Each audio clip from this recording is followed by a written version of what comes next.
The train's whistle pierced the Montana air like a death knell as Isabella Morrison stepped onto the platform at Copper Creek Station. Her silk wedding dress pristine despite the two-day journey from Boston. She clutched a crumpled letter in her gloved hand, the ink smeared from nervous perspiration. The man she was about to marry in less than 3 hours was a complete stranger, chosen by her father to settle a debt that would either save their family's reputation or destroy it forever. What she didn't know was that Daniel Hayes, the rugged rancher waiting at the church, harbored a secret so devastating it would shatter everything she thought she knew about love, loyalty, and the price of survival in the unforgiving West. Before we jump back in, tell us where you're tuning in from, and if this story touches you, make sure you're subscribed because tomorrow I've saved something extra special for you. The morning sun cast long shadows across the Morrison estate as Isabella Morrison stared out her bedroom window at the manicured gardens below. Her reflection in the glass showed a young woman of 22 with auburn hair pinned in elaborate curls and green eyes that held more intelligence than her father deemed appropriate for a daughter. The weight of her impending fate pressed against her chest like a stone, making each breath feel labored and uncertain. Judge William Morrison had built his fortune and reputation on the principle that everything had a price, including his daughter's future. 3 months ago he had summoned Isabella to his study with the same grave expression he wore when sentencing criminals to the gallows. The family's investments in the railroad expansion had collapsed spectacularly, leaving them on the brink of financial ruin. Their only salvation lay in an arrangement he had negotiated with a Montana rancher named Daniel Hayes, a man who needed a wife and possessed enough cattle and land to restore the Morrison family's standing. Isabella had protested with every fiber of her being, pleading with her father to find another solution. She had dreams of attending university back east, of becoming a teacher or perhaps even a writer. The novels hidden beneath her mattress spoke of passionate love and adventure, not calculated marriages between strangers. But Judge Morrison's word was final, as immutable as the law he served. She would marry Daniel Hayes sight unseen, travel to Montana Territory, and fulfill her duty as a daughter of one of Boston's most prominent families. The letter from Daniel Hayes had arrived 2 weeks prior, written in careful script that betrayed little of the man behind the words. He had described his ranch in practical terms, mentioning the number of cattle, the acres of grazing land, and the modest but sturdy house that would serve as her new home. There were no flowery declarations of affection, no promises of romance or happiness. The correspondence read more like a business contract than a courtship, which Isabella supposed it essentially was. What troubled her most was not what the letter contained but what it omitted. Daniel Hayes had mentioned in passing that he was a widower with a young son, but provided no details about his previous marriage or the circumstances of his wife's death. He wrote with the terseness of a man unaccustomed to expressing emotion, leaving Isabella to wonder what manner of husband she was inheriting. Would he be kind but distant, cruel and demanding, or worse yet, completely indifferent to her existence beyond her function as a vessel for respectability and domestic order? The train journey west had been a blur of changing landscapes and sleepless nights. Isabella had watched the familiar brick buildings of Boston give way to endless plains and towering mountains, each mile taking her further from everything she had ever known. Her traveling companion, Mrs. Dorothy Lane, was a widow returning to Copper Creek after visiting relatives in the East. The older woman had regaled Isabella with stories of frontier life, painting a picture of hardship and resilience that both frightened and intrigued her. Mrs. Lane spoke of women who had learned to shoot rifles and birth cattle, who could mend broken bones and bake bread in ovens fashioned from river stones. These frontier wives bore little resemblance to the delicate society ladies Isabella had grown up among, women whose greatest challenges involved managing household staff and navigating the complexities of social etiquette. The thought of transforming herself into such a creature seemed as impossible as sprouting wings and taking flight. Now, standing on the platform in Copper Creek, Isabella felt the full weight of her displacement. The town before her consisted of a handful of wooden buildings connected by dirt roads that would turn to mud with the first substantial rain. The Silver Dollar Saloon dominated one side of the main street, its bat-winged doors swinging in the mountain breeze. Across from it stood Miller's General Store, its windows displaying an assortment of practical goods that bore no resemblance to the elegant shops of Boston's fashionable districts. The people of Copper Creek moved with purposeful efficiency, their clothing designed for function rather than fashion. Men in worn denim and leather chaps tipped their hats as they passed, their faces weathered by sun and wind. Women in simple cotton dresses and practical boots carried themselves with a confidence that Isabella envied. They belonged here in a way she feared she never would, their roots extending deep into the unforgiving soil of the West. Pastor James Miller approached her with a warm smile, his clerical collar slightly askew and his boots dusty from the walk across town. He was a man in his 50s with kind eyes and calloused hands that spoke of labor beyond the pulpit.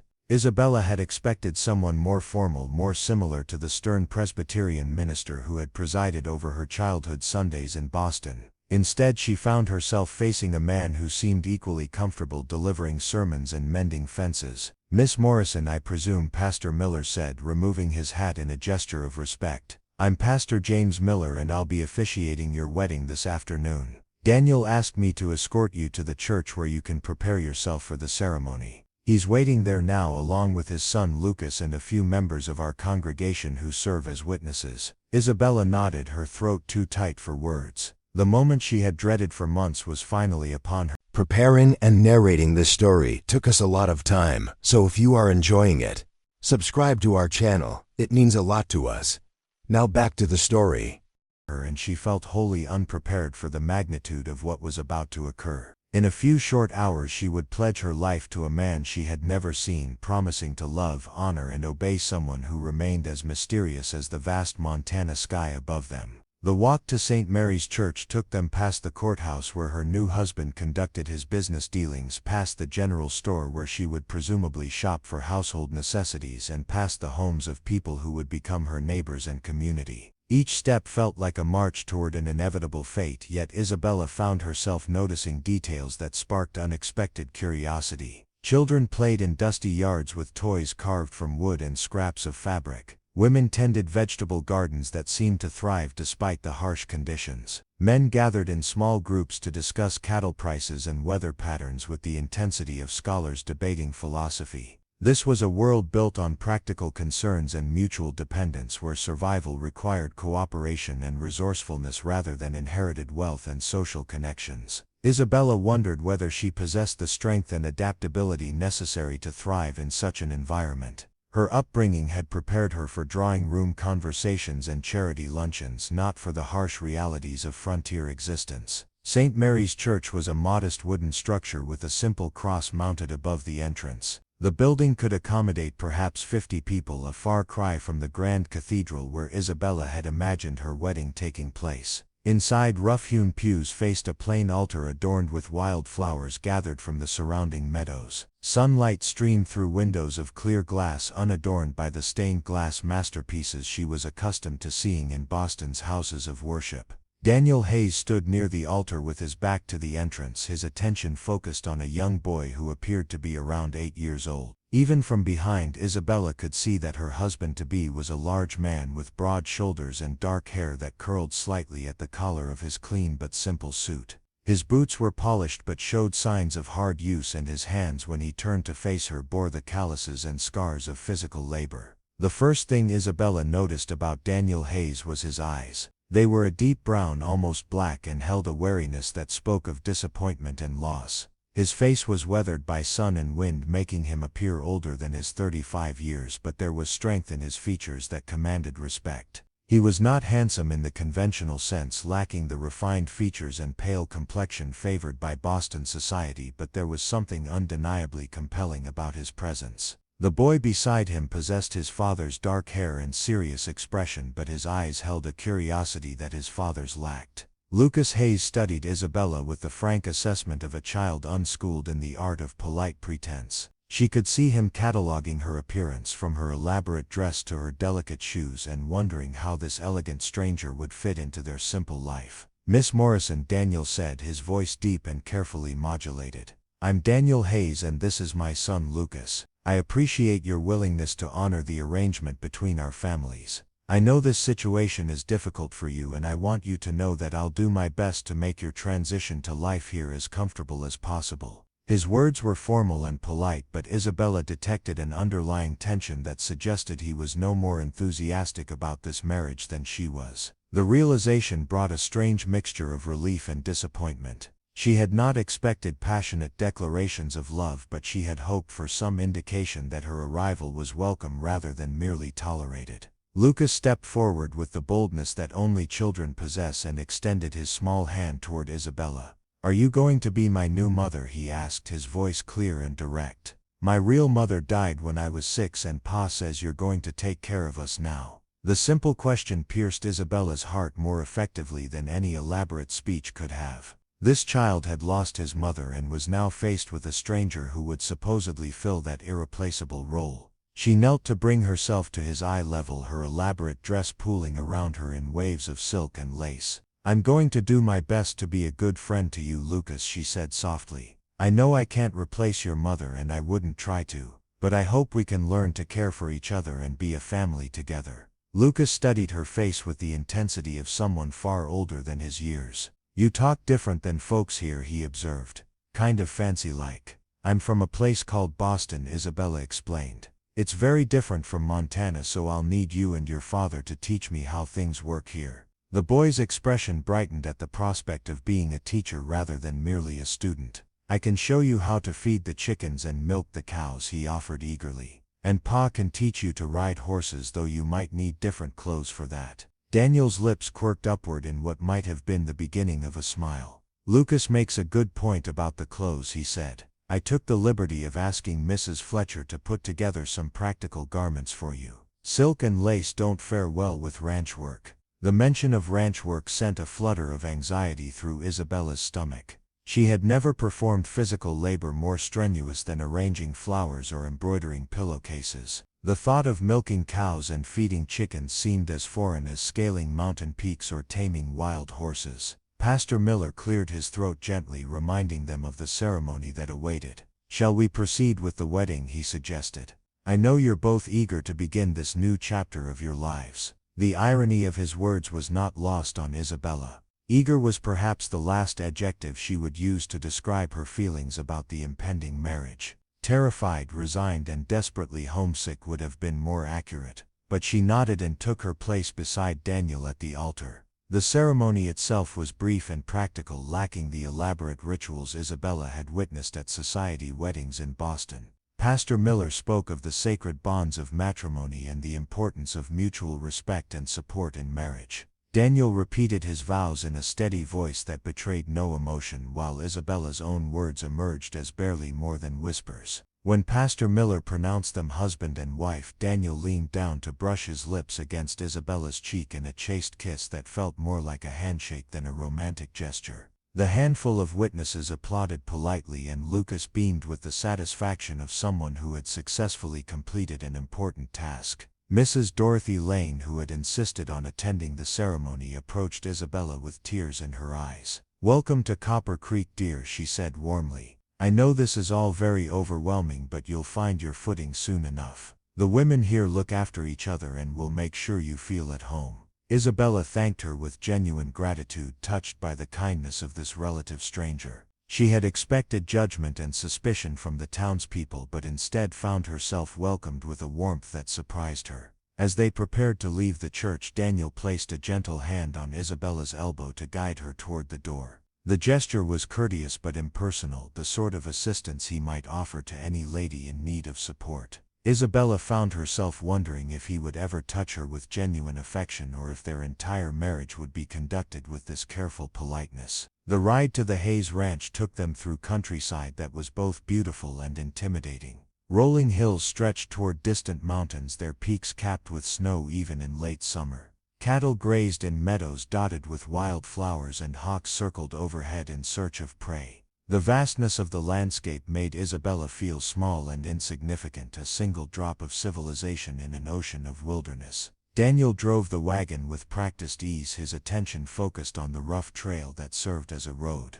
Lucas chattered excitedly beside his father, pointing out landmarks and sharing stories about the various animals they encountered along the way. Isabella listened to their easy conversation with a mixture of longing and exclusion, wondering if she would ever share such comfortable familiarity with her new family. The Hayes Ranch appeared gradually as they crested a low hill, revealing a cluster of buildings arranged around a central courtyard. The main house was larger than Isabella had expected based on Daniel's modest description, a two-story structure built of logs and stone with a wide porch that wrapped around three sides. Outbuildings included a barn, chicken coop, smokehouse, and several smaller structures whose purposes were unclear to her untrained eye. The property spoke of hard work and careful planning, with fenced pastures extending toward the horizon and a vegetable garden that appeared surprisingly productive despite the challenging climate. A creek ran along the eastern edge of the property, its banks lined with cottonwood trees that provided welcome shade from the relentless mountain sun.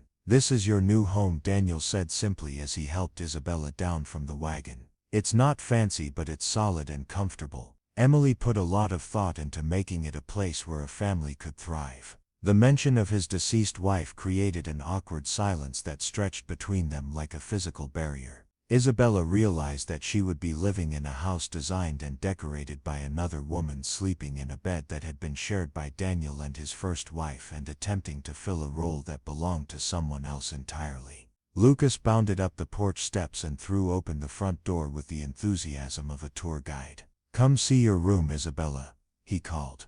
"Pa fixed it up special for you with new curtains and everything." Isabella followed him into the house, her silk dress rustling against the wooden floors. The interior was clean and well maintained, with furniture that was simple but well crafted. Colorful quilts covered chairs and sofas, and the walls displayed a few carefully chosen paintings of mountain scenes. Everything spoke of a woman's touch, of someone who had cared enough to create beauty even in this remote location. The room Lucas led her to was on the first floor, just off the main living area. It contained a single bed covered with a quilt in shades of blue and green, a washstand with a porcelain basin and pitcher, and a small wardrobe for her clothes. Cheerful yellow curtains framed the single window, which looked out toward the vegetable garden and the mountains beyond. "Pa thought you might want your own space at first," Lucas explained with the matter-of-fact tone children use when discussing adult arrangements they don't fully understand. "His room is upstairs and mine is right next to his. But maybe someday you'll want to move up there too." Isabella felt heat rise in her cheeks at the boy's innocent observation. The sleeping arrangements had not been discussed during their brief courtship by correspondence, but she was grateful that Daniel had thought to provide her with privacy during this difficult transition. The prospect of sharing a bed with a virtual stranger had been one of her greatest anxieties about the marriage. That evening, as shadows lengthened across the ranch, Isabella found herself sitting on the front porch with Daniel and Lucas, watching the sun set behind the distant mountains. The temperature had dropped with the disappearance of the sun, and she pulled her shawl more tightly around her shoulders. The silence between her and Daniel felt heavy with unspoken questions and expectations. Lucas had finally exhausted his seemingly endless supply of energy and had been sent to bed despite his protests that he wasn't tired. His departure left the adults alone together for the first time since their wedding ceremony, and neither seemed to know how to begin the conversation that needed to take place.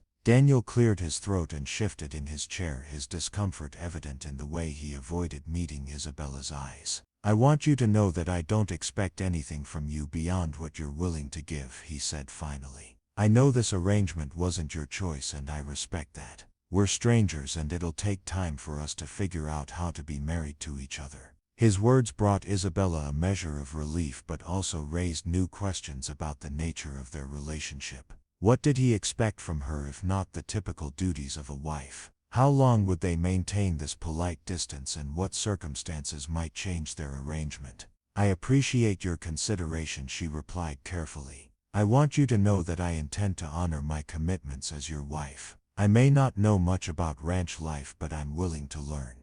Daniel nodded, his expression thoughtful. "Emily used to say that the hardest part of living out here wasn't the work or the weather, but the loneliness. It gets to you after a while, being so far from everything familiar. I hope you won't find it too isolating." The mention of his first wife again created an uncomfortable moment between them. Isabella wondered if he compared every woman to Emily, if she would always be measured against the memory of someone she could never hope to equal or replace. As the stars began to appear in the darkening sky, Daniel stood and stretched, his joints creaking with the sound of someone who worked hard for his living. "I should check on the animals one more time before turning in," he said. "Feel free to make yourself at home. If you need anything, just let me know." Isabella watched him walk toward the barn, his figure gradually disappearing into the shadows. She remained on the porch for a long time after he had gone, staring up at the brilliant canopy of stars that sparkled overhead. The Milky Way stretched across the sky in a luminous river of light more vivid and beautiful than anything she had ever seen in the gas-lit skies of Boston. For the first time since beginning this journey, Isabella felt a stirring of something other than fear and homesickness. The beauty of this place was undeniable, and there was something appealing about the simplicity of life here. No servants to manage, no social obligations to fulfill, no elaborate rules of etiquette to navigate. Just the basic rhythms of work and rest, of survival and prosperity earned through honest effort. As she prepared for bed in her small room, Isabella caught sight of herself in the mirror above the washstand. The elaborate wedding dress made her look like an exotic bird that had strayed far from its natural habitat.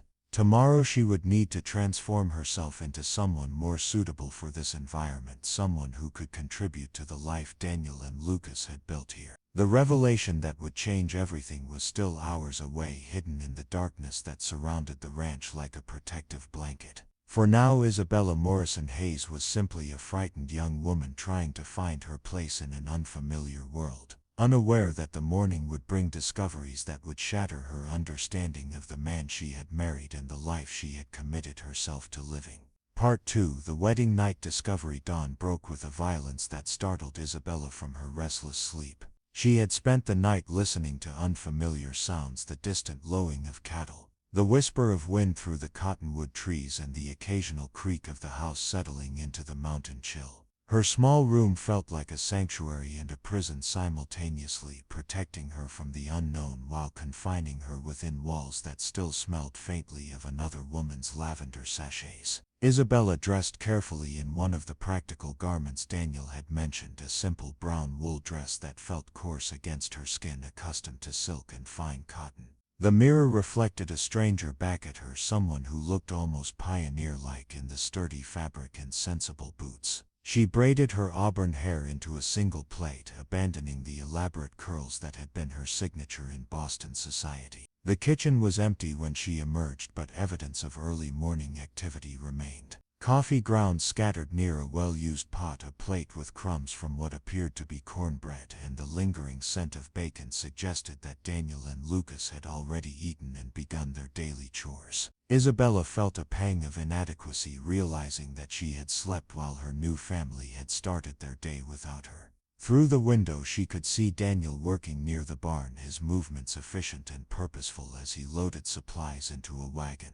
Lucas darted around him like a young colt, his energy already at full throttle despite the early hour. The sight of their easy companionship emphasized Isabella's position as an outsider looking in on a life that functioned perfectly well without her presence. Isabella ventured outside, her footsteps uncertain on the wooden porch steps. The morning air carried scents she had never experienced in the city, a mixture of hay, leather, animals, and something indefinably wild that spoke of vast open spaces and untamed nature. The mountains loomed larger than they had seemed the night before, their peaks catching the first rays of sunlight and reflecting them back in shades of gold and rose. "Good morning," Daniel called from beside the wagon, his voice carrying easily across the courtyard. "I hope you slept well. Lucas and I were just heading out to check the fences in the north pasture. You're welcome to come along if you'd like to see more of the ranch." The invitation seemed genuine rather than merely polite, and Isabella found herself nodding before she had fully considered the implications. She had never spent time around cattle or horses, and the prospect of riding across unfamiliar terrain filled her with apprehension.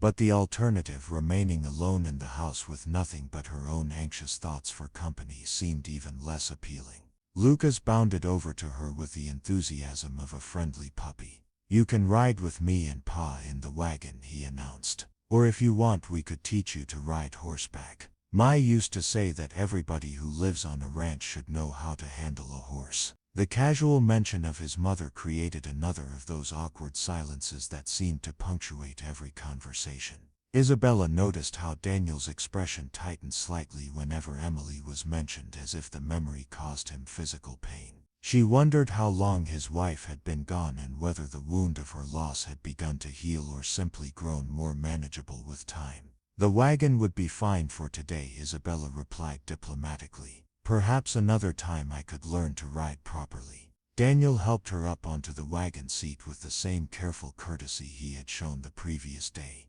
His hands were strong and calloused, speaking of years of physical labor, but his touch remained impersonal and brief. Isabella found herself wondering if he had been more demonstrative with his first wife, if Emily had enjoyed a warmth and affection that would forever remain beyond Isabella's reach. The journey across the ranch took them through terrain that was both beautiful and challenging.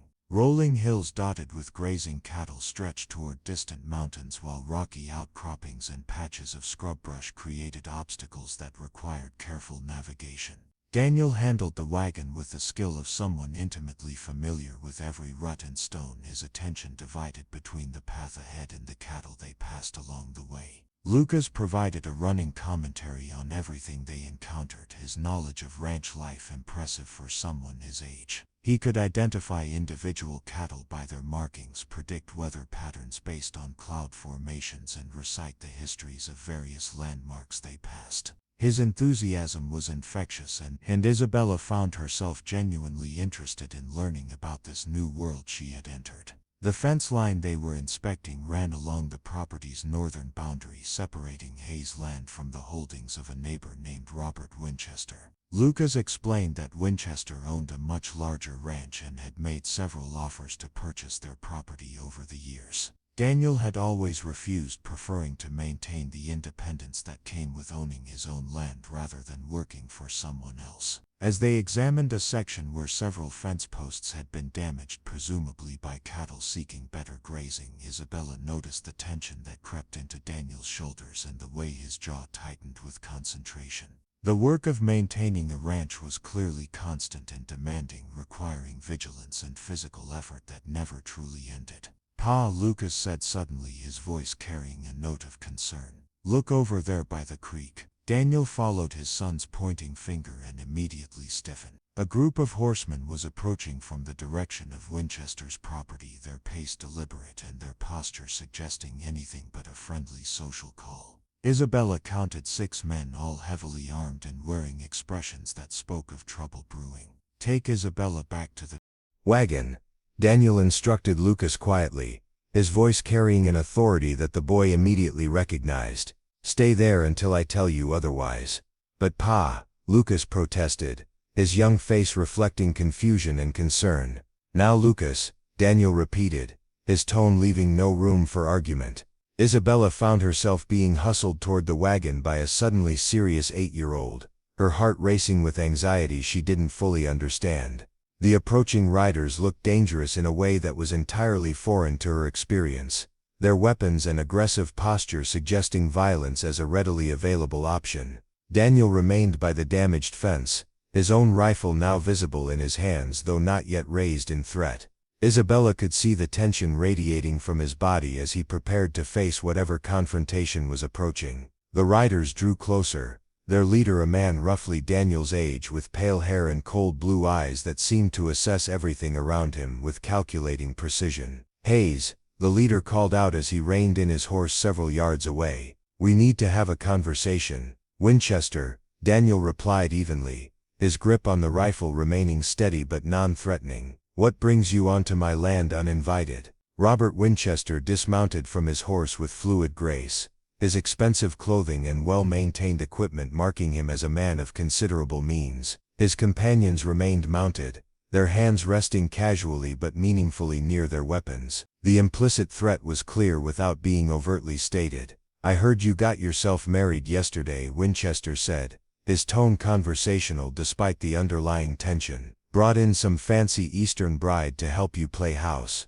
Must be getting lonely out here all by yourself." "My personal life is none of your concern," Daniel responded, his voice remaining level despite the provocation. Winchester smiled, but the expression held no warmth. "Everything that happens on neighboring properties concerns me, Hayes, especially when it involves someone who's been refusing my generous offers to purchase this worthless piece of ground you're so attached to." The conversation continued with the careful verbal sparring of men who understood that words could be as dangerous as bullets when wielded correctly. Winchester made it clear that he viewed Daniel's marriage as a sign of desperation, a last-ditch attempt to maintain a failing operation through the financial resources of an Eastern bride. Daniel refused to acknowledge the validity of these assumptions, but Isabella could see the way his jaw clenched with each pointed comment. From her position beside the wagon, Isabella began to understand the complexity of the situation she had entered. This was not simply a matter of a struggling rancher trying to make ends meet,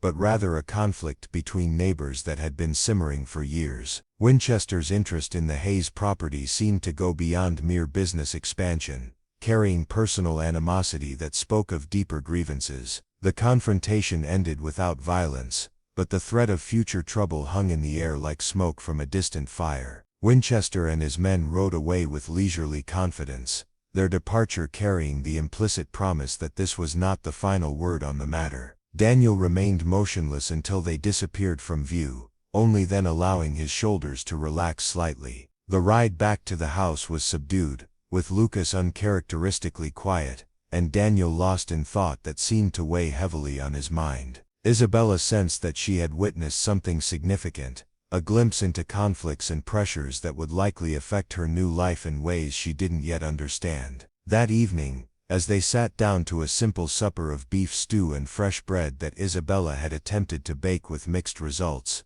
the atmosphere remained strained. Lucas picked at his food while stealing glances at his father, clearly sensing the adult tensions that surrounded him. Daniel ate mechanically, his attention focused on concerns that he seemed reluctant to share. Finally, Isabella could no longer bear the oppressive silence. "Is there something I should know about Robert Winchester and his interest in this ranch?" she asked carefully. Daniel looked up from his plate, his dark eyes meeting hers with an intensity that made her breath catch. "Winchester's been trying to force me off this land for 3 years now," he said slowly. "He wants to expand his operation, and this property sits right in the middle of his planned expansion. He's made increasingly aggressive offers, and when those didn't work he started applying other kinds of pressure." "What kind of pressure?" Isabella asked, though she suspected she didn't want to hear the answer. "Cattle have gone missing," Daniel replied grimly. "Fences get cut in the night.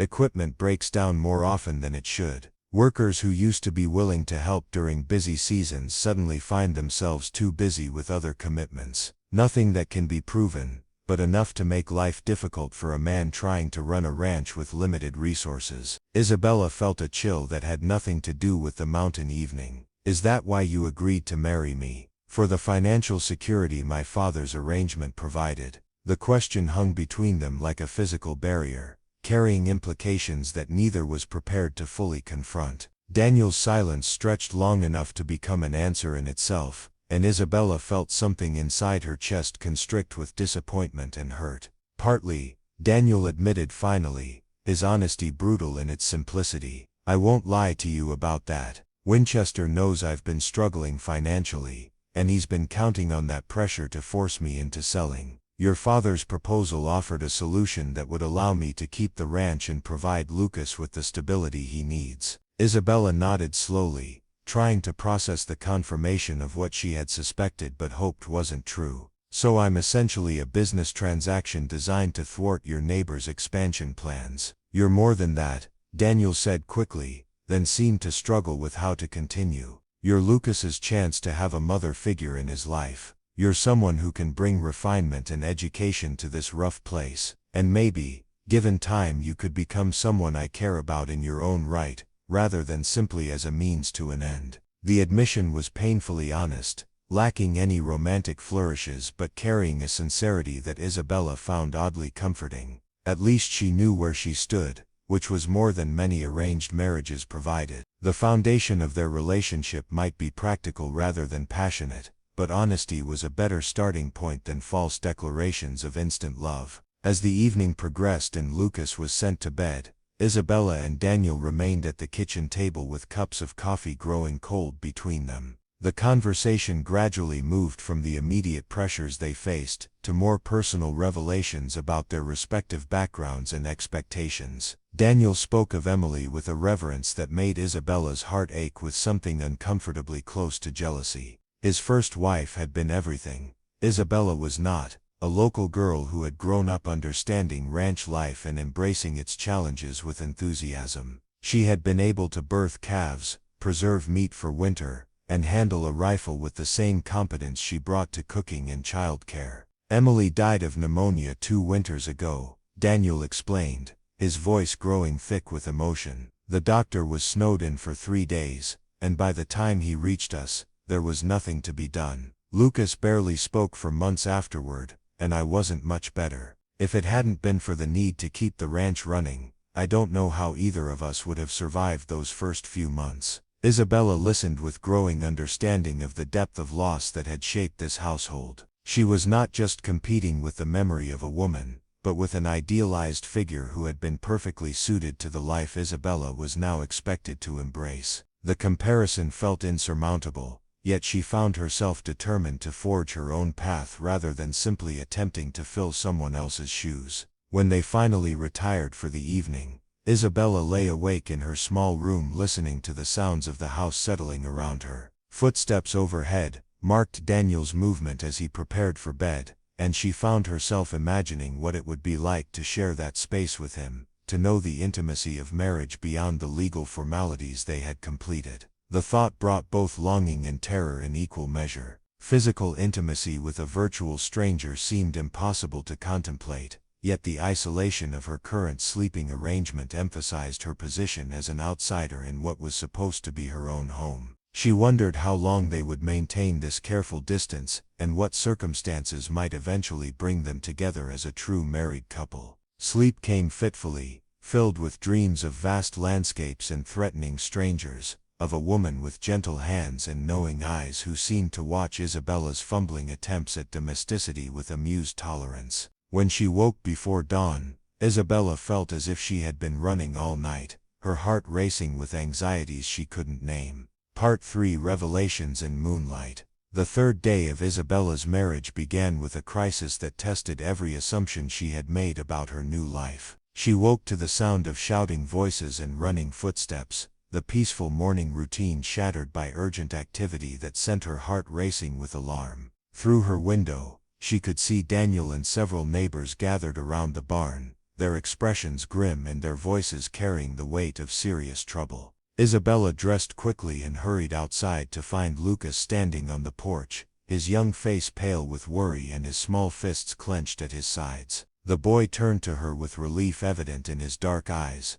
as if her presence might somehow provide reassurance in the face of whatever catastrophe had befallen them. "What's happening?" Isabella asked, kneeling to bring herself to his eye level. "Someone let out half our cattle during the night," Lucas replied, his voice tight with controlled emotion. "Cut the fence in 3 places and drove them off toward Winchester's land. Pa says it's the worst theft we've ever had, and we can't afford to lose that many head." Isabella felt her stomach drop as the implications of this disaster became clear. The cattle represented not just current income but future breeding stock, the foundation of the ranch's long-term viability. The loss of so many animals could be catastrophic for an operation that was already struggling financially. She approached the group of men gathered near the barn, recognizing some faces from the wedding ceremony the day before. Their conversation was heated but controlled, the anger in their voices tempered by the practical need to develop a response to the crisis.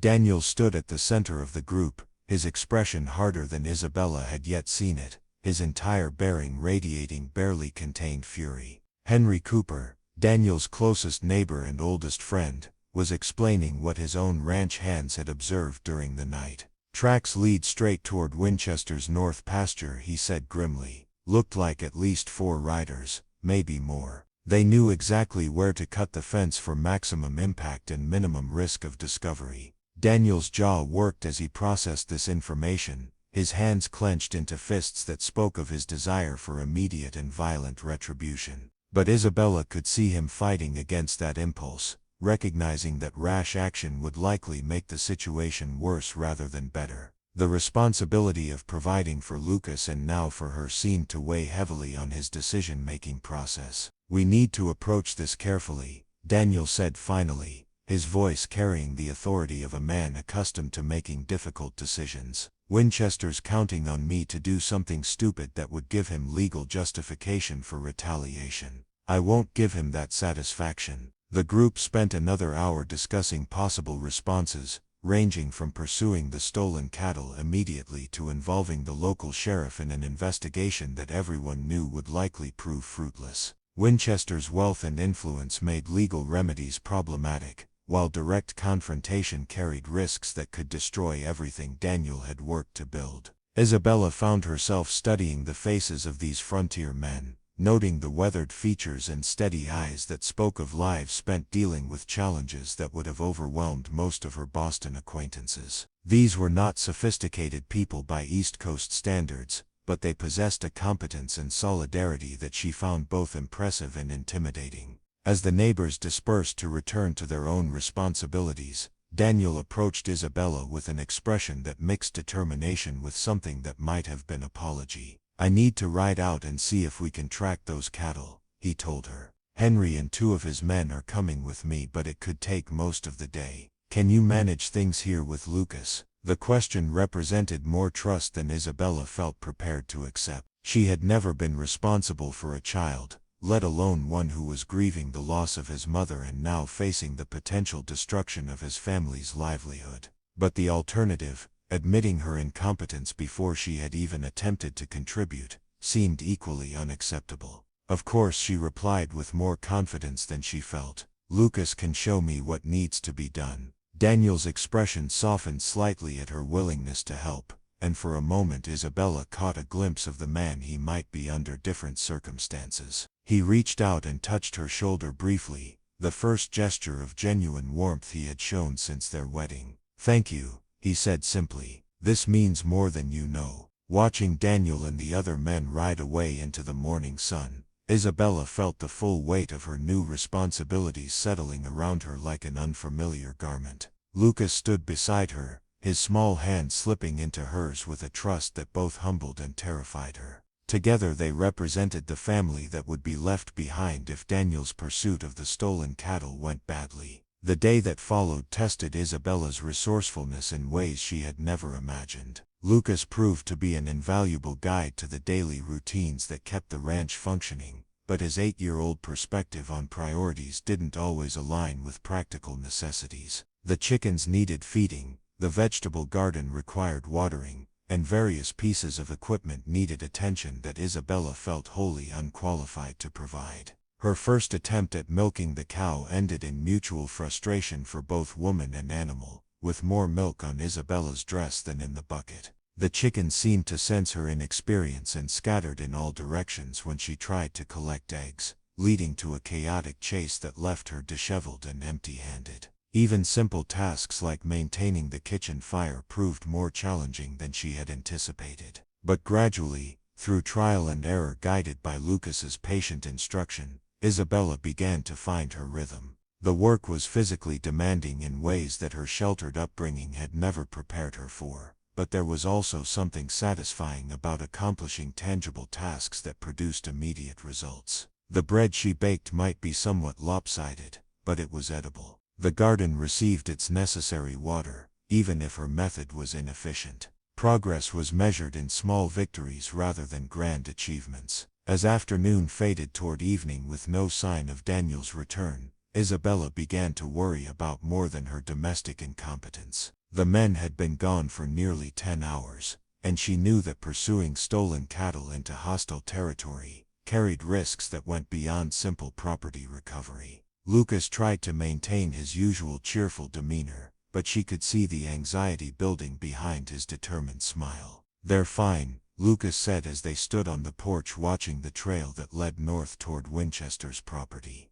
"Pa knows this country better than anybody, and Henry Cooper is the best tracker in the territory. They'll find our cattle and bring them home." Isabella nodded and squeezed the boy's hand, trying to project confidence she didn't feel. The isolation of the ranch, which had seemed merely lonely during daylight hours, took on more ominous qualities as darkness approached. Every sound carried potential threat, every shadow might conceal danger. She found herself grateful for the rifle Daniel had left behind, even though she had no idea how to use it effectively. Supper was a quiet affair, with both Isabella and Lucas picking at their food while straining to hear hoofbeats that would announce the men's return. Isabella told stories of Boston to distract Lucas from his worries, painting pictures of a world so different from Montana that it might as well have been on another planet. The boy listened with fascination tinged by incomprehension, his young mind struggling to envision a place where people lived stacked on top of each other in tall buildings, and never saw stars because of artificial lights. "Do you miss it?" Lucas asked as Isabella tucked him into bed. "Boston, I mean. All those people and fancy things." Isabella considered the question carefully, surprised to realize that her homesickness had been replaced by a different kind of anxiety. "Sometimes," she admitted, "but I think I'm starting to understand why your father loves this place so much. There's something about the openness and the honesty of life here that appeals to me." Lucas smiled sleepily, his dark eyes already beginning to close. "I'm glad you came, Isabella. Pa needs someone to take care of him, and I need someone to teach me about books and proper talking." The simple acceptance in his voice brought tears to Isabella's eyes. This child had lost his mother, and now faced the possibility of losing his home, yet he still had room in his heart for welcoming a stranger into his family. His resilience humbled her, and strengthened her resolve to prove worthy of his trust. Isabella remained downstairs long after Lucas had fallen asleep, sitting by the window with the rifle across her lap and her eyes fixed on the moonlit landscape beyond. The mountains loomed like sleeping giants against the star-filled sky, their peaks silver-touched and mysterious in the pale light. Somewhere out there, Daniel was pursuing the men who had stolen their cattle, risking his life to preserve the foundation of their precarious existence. It was nearly midnight when she finally heard the sound of approaching horses, the rhythmic beat of hooves against hard ground, that announced the return of the search party. Isabella's heart leaped with relief, but caution kept her seated until she could identify the riders as Daniel and his companions, rather than potential threats. Returning under cover of darkness, Daniel dismounted heavily from his horse, his movements speaking of exhaustion and frustration. The other men followed suit, their expressions grim in the lamplight that spilled from the house windows. Isabella could see immediately that their mission had not been successful, that the stolen cattle remained beyond recovery. "Any luck?" Isabella asked as Daniel climbed the porch steps toward her. He shook his head, his jaw tight with anger and disappointment. "Tracked them to the edge of Winchester's property, but the trail disappeared once they reached his land. Either he's got them hidden somewhere we couldn't find, or he's already moved them on to buyers who don't ask uncomfortable questions." The financial implications of this loss settled over Isabella like a cold blanket. Without those cattle, the ranch's position became even more precarious,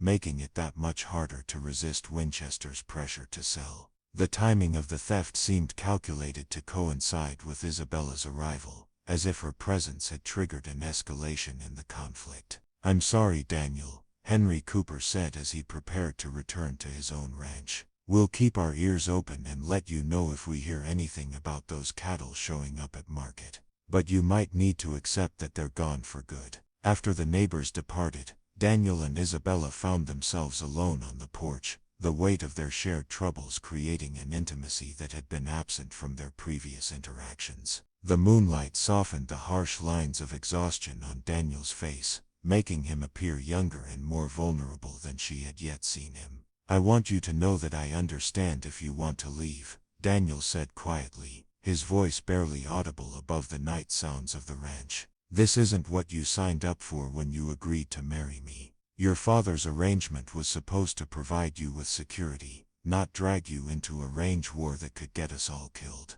Isabella turned to study his profile in the moonlight, noting the way weariness had settled into the lines around his eyes and the set of his shoulders. "Is that what you want, for me to leave?" "No," he replied without hesitation, then seemed surprised by the immediacy of his response. "I want you to stay, but I won't ask you to share the risks that come with fighting Winchester. You didn't choose this battle, but I did choose to marry you," Isabella pointed out, "and that means I chose to share whatever troubles come with being your wife. I may not know much about cattle or ranching, but I'm not afraid of hard work or dangerous neighbors." Daniel turned to look at her directly, his dark eyes searching her face as if trying to determine whether her words carried genuine conviction or merely polite sentiment. What he saw there seemed to satisfy him, because some of the tension left his shoulders and his expression softened with something that might have been gratitude. Winchester's not going to stop with cattle theft,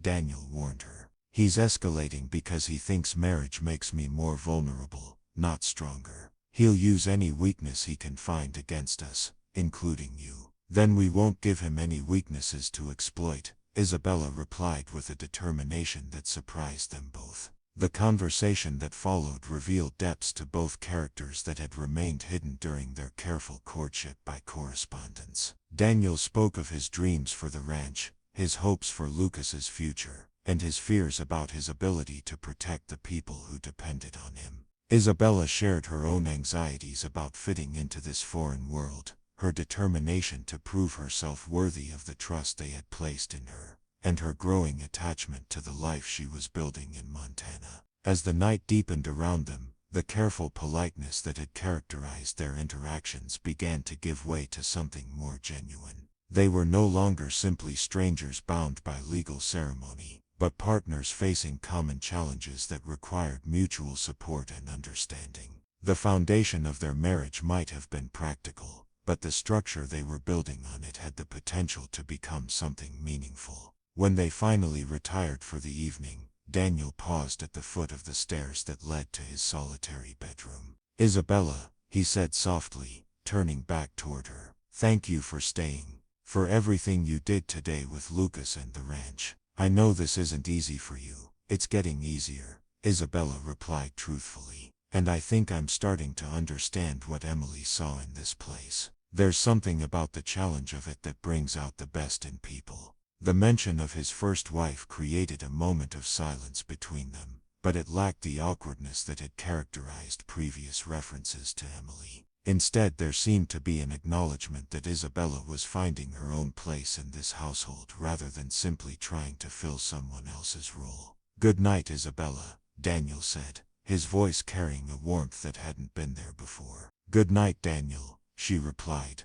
watching as he climbed the stairs toward his empty bedroom. Isabella remained in the kitchen for several minutes after he had gone, her heart racing with emotions she couldn't fully identify. Something had shifted between them during their long conversation on the porch. Some barrier had been crossed that would make their future interactions different from what had come before. She was no longer just the Eastern bride brought in to solve financial problems, but a partner who had chosen to stand with him against whatever challenges lay ahead. The revelation that would change everything was still hours away, but the foundation for understanding and trust was finally being laid. Isabella Morrison Hayes was beginning to discover who she could become in this new world, and the person emerging was stronger and more capable than anyone, including herself, had imagined possible. Part 4. The Price of Secrets. The fourth morning of Isabella's marriage dawned with the kind of crystalline clarity that made the mountains appear close enough to touch. She had slept better than any night since arriving in Montana, her exhaustion from the previous day's work overcoming the anxiety that had kept her awake during her first nights at the ranch. For the first time since leaving Boston, Isabella woke feeling as though she belonged in the place where she found herself. Daniel was already in the kitchen when she emerged from her room, his movements around the stove efficient and practiced as he prepared breakfast for the three of them. The domestic scene felt natural in a way that their previous interactions had not, as if their shared trials of the previous day had broken down some invisible barrier between them. "Morning," he said with a smile that reached his eyes for the first time since their wedding. "I hope you don't mind that I started breakfast. Lucas was hungry, and I figured you could use the extra sleep after everything you did yesterday." The consideration in his gesture touched Isabella more than grand romantic displays might have. Here was a man who noticed when she was tired, who thought to spare her additional work when she had already pushed herself beyond her normal limits. The quiet thoughtfulness spoke of character traits that had been hidden beneath his initial wariness. Lucas bounced into the kitchen with his usual energy, his dark hair tousled from sleep and his face bright with the resilience that seemed to characterize childhood. He had apparently absorbed the lesson that yesterday's cattle theft was serious business, but he refused to let adult troubles dampen his natural enthusiasm for life. Isabella, Lucas announced importantly. Pa says you did real good with the chores yesterday. He said most ladies from back east wouldn't even know how to find the chicken coop, let alone get eggs out of it. Isabella laughed at the backhanded compliment, recognizing Daniel's diplomatic way of acknowledging her efforts without dwelling on her initial incompetence. The fact that he had discussed her performance with Lucas suggested a level of acceptance that encouraged her hopes for their future as a family. The morning routine proceeded with a harmony that had been absent from their previous days together. Isabella helped with breakfast preparation, her movements becoming more confident as she learned the location of utensils and supplies. Daniel included her in discussions about the day's work priorities, seeking her input on decisions that affected household management. Lucas chattered happily about plans for showing Isabella more of the ranch, his enthusiasm infectious despite the underlying tensions that surrounded their situation. It was while they were cleaning up after breakfast that Henry Cooper arrived with news that would shatter the peaceful domesticity of their morning. Isabella saw him through the kitchen window, his usually cheerful demeanor replaced by an expression of grim concern that sent alarm racing through her chest. Daniel must have noticed the same warning signs because he immediately set down the dish he was drying and headed for the door. The conversation that followed took place in voices too low for Isabella to overhear from inside the house, but the body language of both men spoke of serious trouble brewing. Henry's gestures were sharp and urgent, while Daniel's posture grew increasingly tense as he absorbed whatever information was being shared. Lucas, apparently sensing the gravity of the situation, abandoned his usual inclination to rush outside and join any gathering of adults. When Daniel finally returned to the kitchen, his expression had hardened into the mask of controlled anger that Isabella was beginning to recognize as his response to Winchester's provocations. But this time there was something else in his eyes, a flicker of what might have been fear that he was trying desperately to conceal.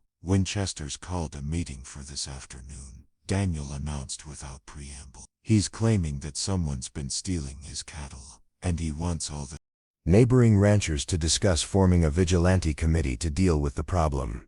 Isabella felt her stomach clench with apprehension. The timing of such an accusation, coming so soon after their own cattle had been stolen, seemed far from coincidental.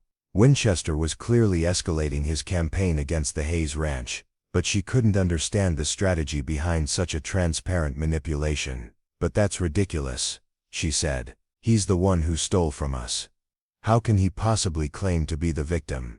Daniel's laugh held no humor. "Winchester's got more money and influence than the rest of us combined. If he says cattle are missing from his property, people will believe him, especially if he's got forged bills of sale or other documentation to support his claims. Truth has a way of becoming whatever the richest man in the territory says it is." The implications of Winchester's strategy became clearer as Daniel explained the precarious position this placed them in. If Winchester could convince other ranchers that the Hayes operation was stealing cattle rather than losing them, it would provide justification for whatever retaliation he chose to pursue.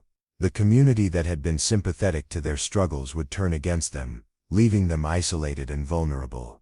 Lucas had been listening to this conversation with the intense concentration of a child trying to understand adult problems that directly affected his security. His small face reflected confusion and growing worry as he processed the idea that his father might be accused of crimes he hadn't committed. "Are we going to lose the ranch, Pa?" Lucas asked, his voice small and uncertain. Daniel knelt down to his son's level, his expression softening with the tenderness he reserved for the boy.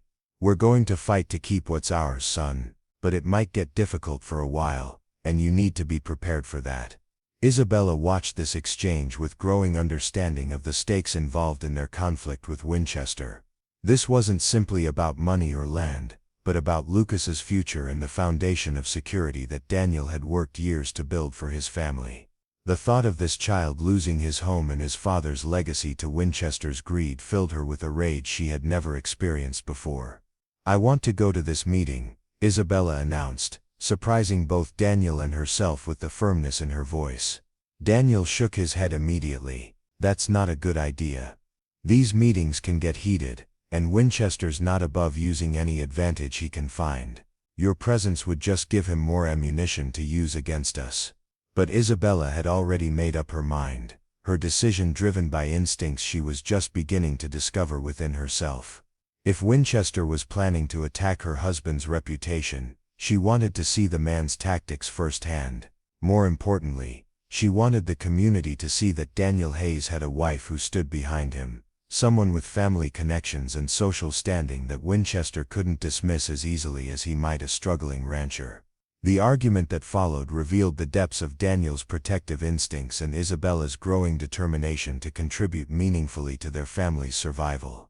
He tried to convince her that her Eastern background would make her a liability in the rough-and-tumble politics of frontier justice. She countered that her education and social connections might provide advantages that he couldn't access on his own. Eventually they reached a compromise that satisfied neither of them completely but acknowledged both of their concerns. Isabella would attend the meeting, but would remain in the background, observing rather than participating unless directly challenged. Daniel would handle the confrontation with Winchester, but he would accept Isabella's support if the situation escalated beyond his ability to manage alone. The ride to town that afternoon was tense with anticipation and unspoken fears. Isabella had dressed carefully in one of her more conservative Boston gowns, choosing clothing that projected respectability and social standing without being ostentatious. Her goal was to remind people that Daniel Hayes had married into a family of means and influence, connections that Winchester couldn't simply steamroll over. The meeting was being held in the town hall, a modest building that served multiple functions in the small community. By the time they arrived, a substantial crowd had already gathered, including most of the local ranchers and their wives.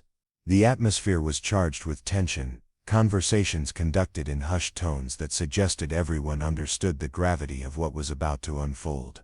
Winchester commanded the front of the room with the presence of a man accustomed to being the center of attention. His expensive clothing and confident bearing marked him as someone who expected to be taken seriously, whose opinions carried weight simply by virtue of his wealth and influence. Isabella studied him carefully, noting the calculating intelligence behind his pale blue eyes and the way he assessed every person in the room as either an asset or an obstacle to his objectives. When Winchester began to speak, his voice carried the practiced cadence of someone skilled in public persuasion. He painted a picture of a community under assault by rustlers who were systematically stealing cattle and undermining the economic foundation that supported all their livelihoods. His presentation was masterful, beginning with generally acknowledged problems before gradually focusing suspicion on specific targets. "Gentlemen and ladies," Winchester said with a slight nod toward the wives in attendance, "we're facing a crisis that threatens the prosperity and security of every honest rancher in this territory. Cattle theft has reached epidemic proportions, with losses that some of us can no longer afford to absorb without taking decisive action." The murmur of agreement that rippled through the crowd encouraged Winchester to continue with increasing confidence. Isabella noticed how he used the collective pronouns, positioning himself as a fellow victim rather than as someone whose vast resources insulated him from the financial pressures that affected smaller operations. "Over the past 6 months," Winchester continued, "I've lost nearly 200 head of prime cattle to thieves who seem to know exactly when and where to strike for maximum impact. These aren't random opportunists taking a few head for subsistence, but organized criminals who are targeting specific operations with inside knowledge and careful planning."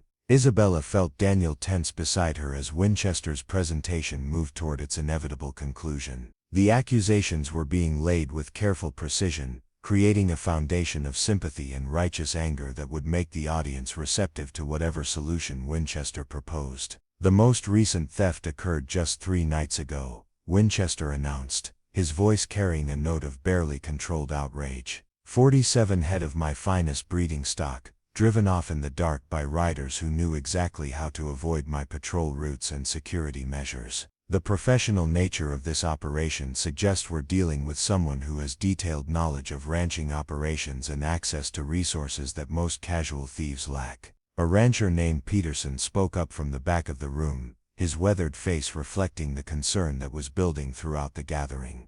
"You got any idea who might be behind these thefts, Winchester?" Any evidence pointing toward specific individuals or operations? Winchester's pause was perfectly timed, allowing tension to build before he delivered the accusation that Isabella now realized had been the purpose of this entire gathering. I hate to point fingers without absolute proof, he said with feigned reluctance, but certain circumstances have come to my attention that suggest we need to look closely at operations that have been struggling financially and might be tempted to supplement their income through illegal means. The implication hung in the air like smoke from a dangerous fire, and Isabella could see understanding dawning on faces throughout the room. Eyes began turning toward Daniel, some filled with suspicion while others reflected sympathy for his position. Winchester had maneuvered the conversation with surgical precision, creating a situation where Daniel would be forced to defend himself against accusations that couldn't be directly refuted. Daniel stood slowly,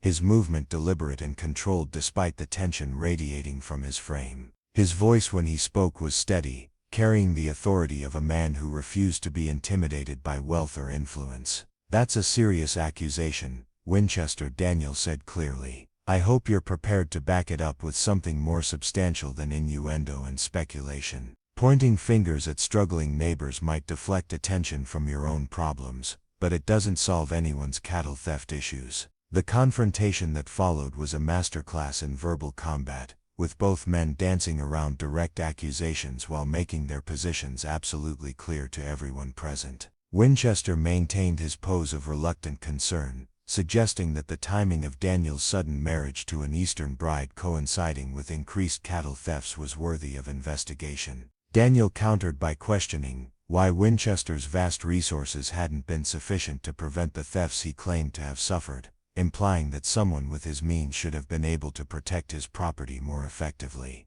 Isabella watched the crowd's reaction carefully, noting how Winchester's wealth and influence swayed some opinions while Daniel's reputation for honesty and hard work maintained support among others. The community was being split along lines that had probably existed for years, with this conflict serving as a catalyst for divisions that went beyond simple cattle theft. When it became clear that the verbal sparring could continue indefinitely without resolution, Pastor Miller stepped forward to propose a compromise that acknowledged everyone's concerns while avoiding immediate violence. A committee would be formed to investigate all reported thefts, with representatives from different ranches working together to gather evidence and identify the actual perpetrators. The proposal was reasonable enough that refusing it would have made either party appear uncooperative, but Isabella could see that Winchester viewed it as an obstacle to his preferred solution of direct vigilante action against Daniel. The committee approach would require actual evidence rather than suspicion and innuendo, making it much harder for Winchester to manipulate the outcome.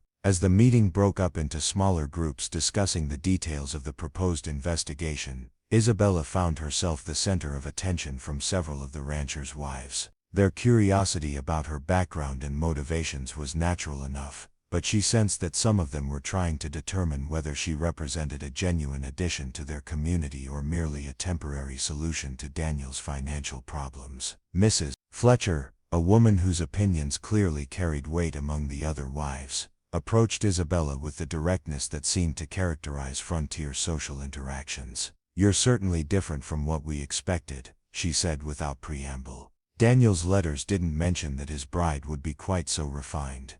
The comment could have been interpreted as either compliment or criticism, and Isabella chose to respond with the honesty that seemed to work best in this community. "I'm probably different from what I expected too," she replied with a smile. "Montana has a way of bringing out aspects of personality that never had a chance to develop back east." Mrs. Fletcher studied Isabella's face with the shrewdness of someone accustomed to evaluating character quickly and accurately. "How are you finding ranch life? It's quite an adjustment from city living, I imagine." "It's challenging," Isabella admitted, "but also surprisingly satisfying. There's something appealing about work that produces tangible results rather than just social obligations and elaborate entertainments." The conversation continued with other wives joining in, their questions ranging from practical matters about adjusting to frontier cooking, to more personal inquiries about her relationship with Daniel. Isabella navigated these discussions carefully,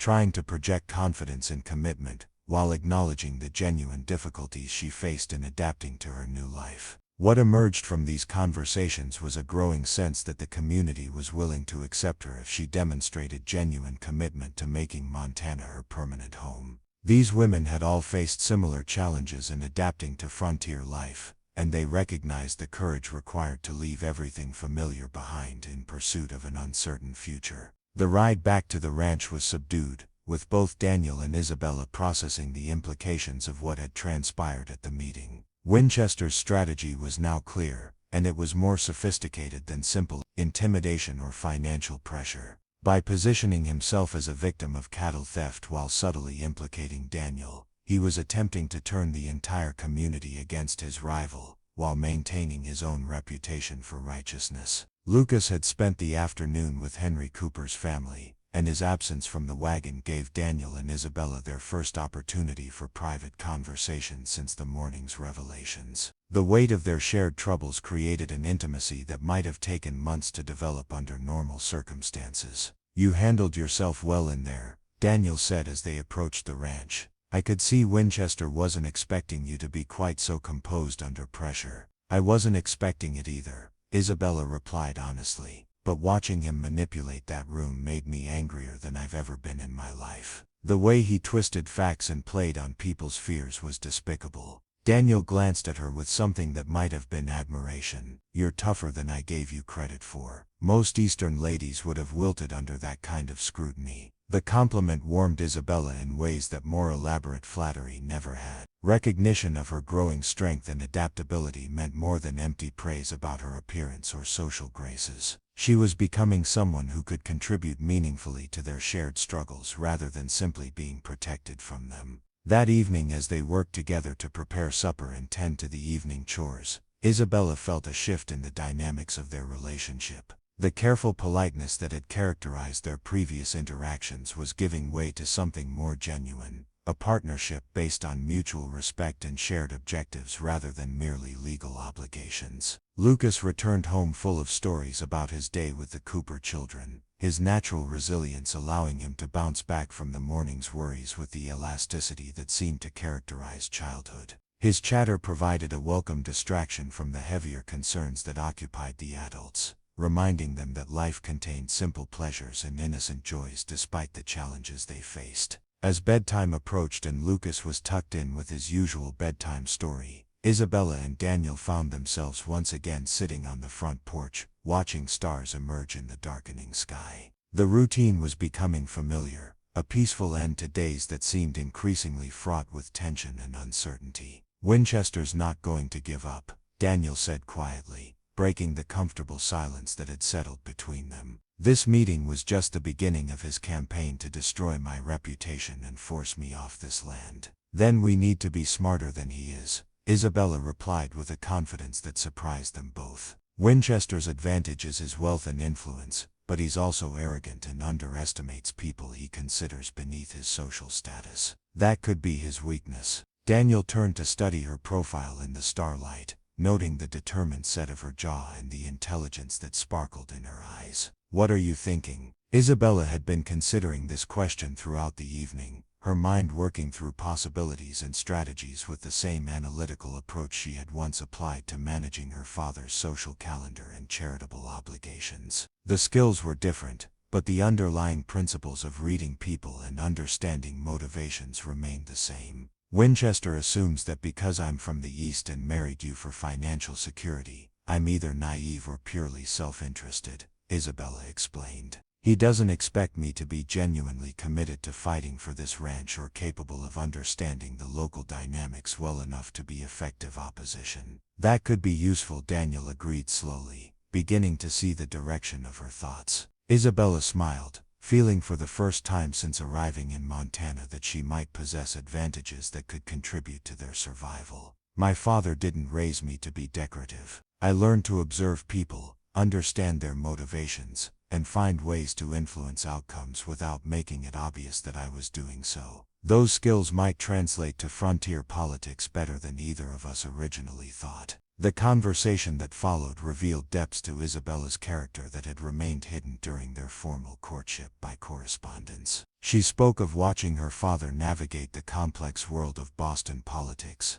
of learning to read people's true intentions beneath their public personas, and of developing strategies for achieving objectives through careful manipulation of social dynamics. Daniel listened with growing respect for the intelligence and strategic thinking that his wife brought to their partnership. He had married her for financial security and social respectability, but he was discovering that she possessed practical skills that might prove more valuable than her family's money or connections. When they finally retired for the evening, the careful distance that had characterized their previous nights was replaced by something warmer and more companionable. They were no longer strangers bound by legal formalities, but partners developing genuine affection and mutual respect through shared adversity. Isabella lay awake in her small room, her mind racing with plans and possibilities rather than homesickness and anxiety. For the first time since leaving Boston, she felt as though she had found her place and purpose in this new world. The revelation that would change everything was approaching like a distant storm, but tonight she was simply a woman discovering her own strength and capacity for love in the most unlikely circumstances.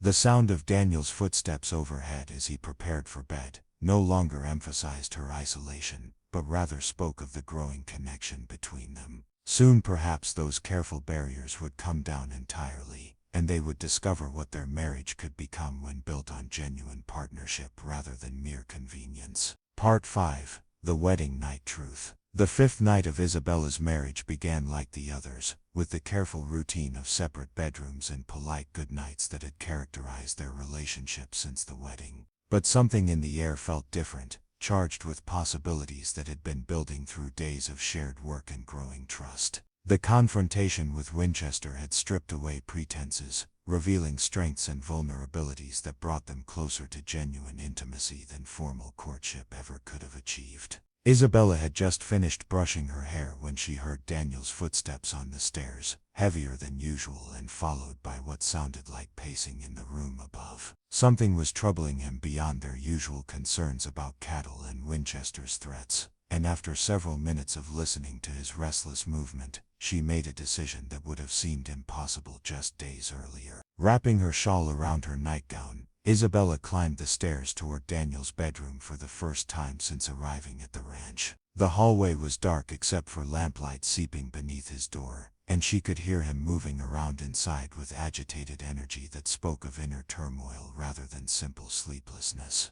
Her soft knock brought immediate silence, followed by the sound of bare feet crossing wooden floors. When Daniel opened the door, his expression reflected surprise and something that might have been relief at her presence. He was dressed only in trousers and an undershirt, his dark hair tousled and his eyes shadowed with exhaustion that went beyond physical fatigue. "Isabella," he said quietly, his voice carrying concern rather than displeasure at her unexpected visit. "Is everything all right?" "I was going to ask you the same question," she replied, noting the tension in his shoulders and the way his hands clenched and unclenched at his sides. "You sound like you're wrestling with something more serious than Winchester's threats." Daniel hesitated, his expression cycling through emotions too complex for Isabella to interpret. Finally he stepped aside and gestured for her to enter his room, the first time she had crossed this particular threshold since becoming his wife. The bedroom was larger than her own small space downstairs, with a substantial bed covered in quilts that had clearly been made by a woman's hands. A washstand held masculine toiletries alongside more delicate items that spoke of his first marriage, and photographs on the dresser showed a younger Daniel with a woman whose gentle beauty made Isabella's heart clench with something uncomfortably close to jealousy. This was Emily's room, as much as Daniel's, filled with memories and reminders of a love that had been interrupted by death rather than choice. Isabella felt like an intruder in this sacred space, yet Daniel's willingness to invite her here suggested a significance that she didn't fully understand. Daniel closed the door behind her and leaned against it, his expression troubled in ways that went beyond their current difficulties with neighbors and cattle theft. "There's something I need to tell you," he said slowly, his voice carrying the weight of confession. "Something I should have told you before we married, but I was afraid it would change your decision to come here." Isabella felt her pulse quicken with apprehension, her imagination supplying possibilities that ranged from financial ruin to criminal activities to diseases that might threaten Lucas's welfare. She settled onto the edge of a chair near the window,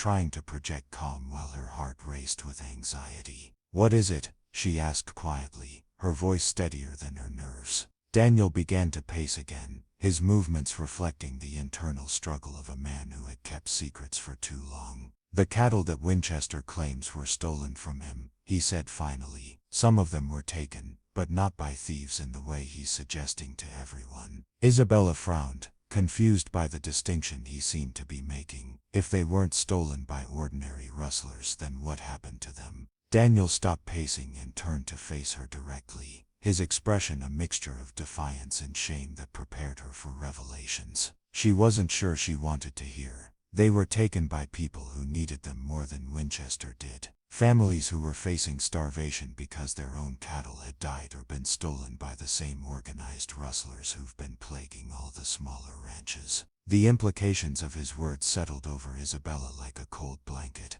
and she began to understand why this confession was so difficult for him to make. "You've been redistributing cattle from Winchester's vast herds to families in desperate need," she said slowly. "Not just me," Daniel replied quickly. "There's a group of us, men who've watched neighbors lose everything while Winchester continues to expand his holdings and influence. We take only what's needed for survival, and only from someone who has far more than he requires for his own operation." Isabella stared at him, trying to reconcile this revelation with everything she thought she knew about her husband's character. The man she had married was supposed to be law-abiding and respectable, someone whose integrity was beyond question. Instead, she was discovering that he was part of what amounted to an organized theft ring, regardless of the noble motivations behind their actions. "So when Winchester accuses you of cattle rustling," Isabella said carefully, "he's not entirely wrong." "He's not wrong about the facts," Daniel admitted, his voice tight with the strain of finally speaking truths he had kept hidden.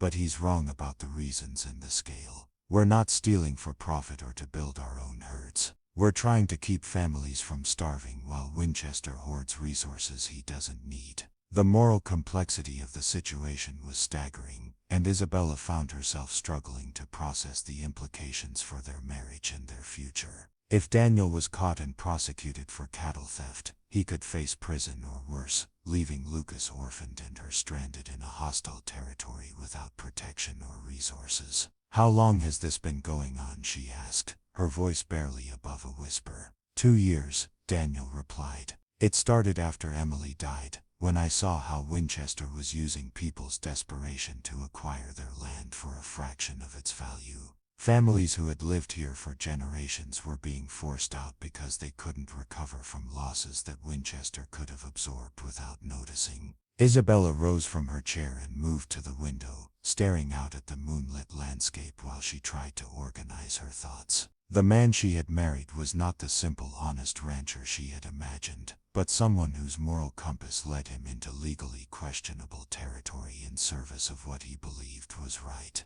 "Does Henry Cooper know about this?" she asked without turning around. "Henry's been part of it from the beginning," Daniel replied. "So have most of the men who came to help us search for our cattle the other day. We look out for each other because no one else will." The revelation that Daniel's closest friends and neighbors were all complicit in what could be considered organized crime added another layer of complexity to Isabella's understanding of frontier justice. These were not criminals in any conventional sense, but rather people who had decided that survival and community welfare took precedence over property laws that favored the wealthy and powerful. Isabella turned back to face Daniel, studying his expression in the lamplight. "Why are you telling me this now? What's changed?" Daniel's shoulders sagged as if confession had released some burden he had been carrying for too long. "Because Winchester's escalating his campaign against us, and you have a right to know what you're really facing by staying here. If he can prove what we've been doing, it won't just be the ranch we lose. I could face prison, and you and Lucas would be left with nothing." The weight of this revelation settled over Isabella like a physical presence, making it difficult to breathe or think clearly. She had come to Montana expecting to face the challenges of frontier life and an arranged marriage, but she had never imagined being asked to choose between legal safety and moral complexity of this magnitude.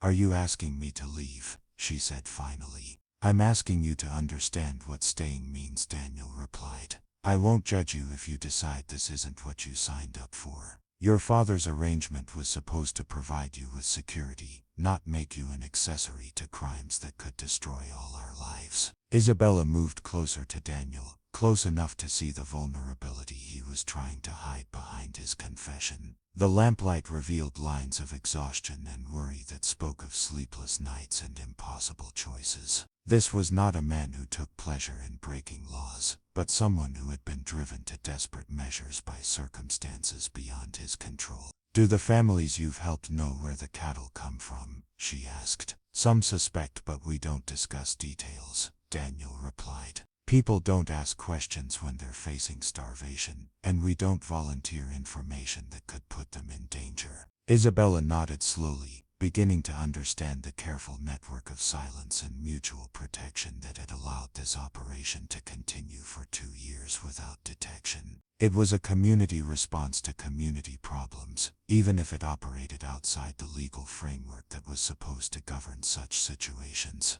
What will happen if you stop? She asked. If you and the others just focus on protecting your own operations and let Winchester handle his losses through legal channels, people will die, Daniel said simply. Maybe not immediately, but over the next winter when families don't have enough food stored or cattle to sell for necessities. Winchester's strategy isn't just about acquiring land, it's about creating dependency that forces people to work for him on whatever terms he chooses to offer. The moral dimensions of the conflict were becoming clearer to Isabella, and she began to understand why Daniel and his friends had chosen to take such risks.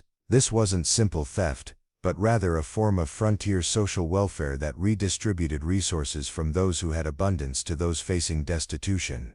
Isabella reached out and took Daniel's hands in hers, feeling the calluses and scars that spoke of hard work and sacrifice. His fingers were rough but warm, and they trembled slightly at her touch. The physical contact was the first genuinely intimate gesture between them since their wedding, and it carried meanings that went far beyond simple comfort.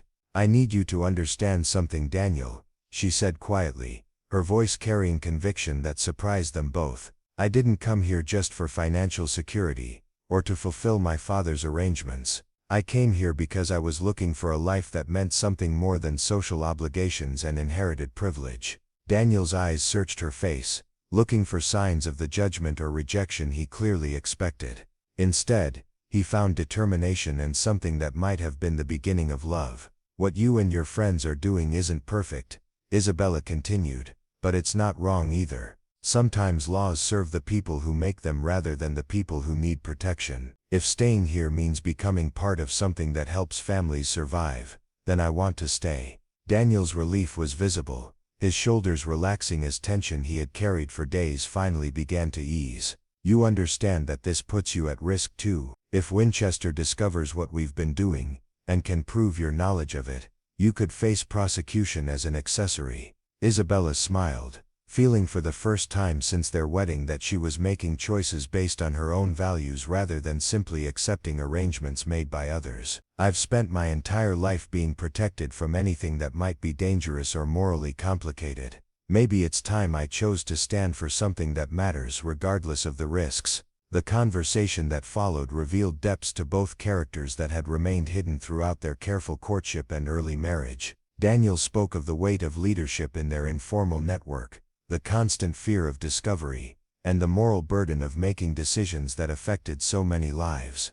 Isabella shared her growing understanding of frontier justice and her desire to contribute meaningfully to their community's survival. As the night deepened around them, the physical distance that had characterized their relationship began to close. They moved from sitting separately to sharing the edge of the bed, their voices growing softer as their conversation became more intimate. The revelation of Daniel's secret had stripped away the last barriers between them, creating the foundation for genuine partnership that their marriage had lacked. When Isabella finally returned to her own room as dawn approached, something fundamental had changed between them. They were no longer strangers bound by legal formalities, but partners who had chosen to share not just the pleasures of marriage but its dangers and moral complexities as well. The wedding night revelation had indeed changed everything, but in ways that strengthened rather than destroyed the foundation they were building together. The sun rose on a marriage that had finally moved beyond arrangement and convenience into the realm of genuine choice and commitment. Isabella Morrison Hayes had discovered who she could become when faced with moral complexity and physical danger, and the person emerging was stronger and more capable than anyone, including herself, had ever imagined possible. Part 6, Justice and Love Triumphant. The storm that had been building for weeks finally broke 3 days after Daniel's confession, arriving with the sudden violence that characterized both Montana weather and frontier justice. Isabella woke to the sound of thundering hooves and shouting voices, the pre-dawn darkness pierced by torchlight that cast dancing shadows across the ranch buildings. Through her window she could see at least a dozen armed riders surrounding the house, their faces grim with the determination of men who had come to settle accounts once and for all. Daniel burst through her door without ceremony, his rifle in hand and his expression harder than she had ever seen it. His dark hair was disheveled from sleep, but his eyes were fully alert with the sharp focus of someone who had been expecting this moment for months. Behind him, she could hear Lucas crying in confused terror, the boy's world once again shattered by adult conflicts beyond his understanding. "Get dressed quickly," Daniel ordered, his voice carrying the authority of a man accustomed to making life or death decisions. "Winchester's brought a vigilante committee,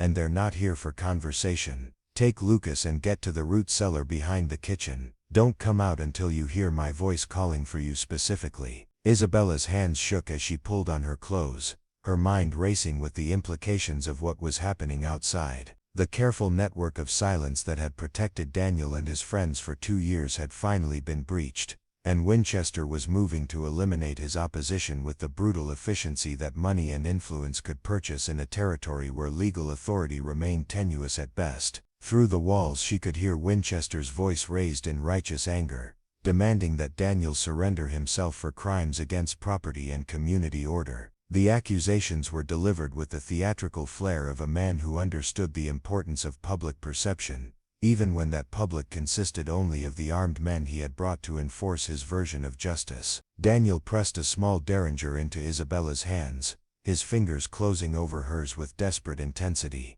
"If they get past me, use this," he said quietly. "Winchester won't show mercy to witnesses, and you know too much about his activities to be allowed to leave here alive." The weight of the small weapon in her palm brought home the reality of their situation with stunning clarity. This was not a legal proceeding or even a conventional confrontation, but rather an execution disguised as frontier justice. Winchester had decided that Daniel's knowledge of his manipulations and theft made him too dangerous to be allowed to live, and Isabella's position as his wife made her equally expendable. Lucas appeared in the doorway, his small face streaked with tears and his body trembling with fear that no 8-year-old should have to experience. Daniel knelt and pulled his son into a fierce embrace, his own composure cracking slightly as he faced the possibility that this might be their final moment together. "Be brave, son," Daniel whispered against the boy's hair. "Take care of Isabella, and remember that everything I've done has been to protect the people I love.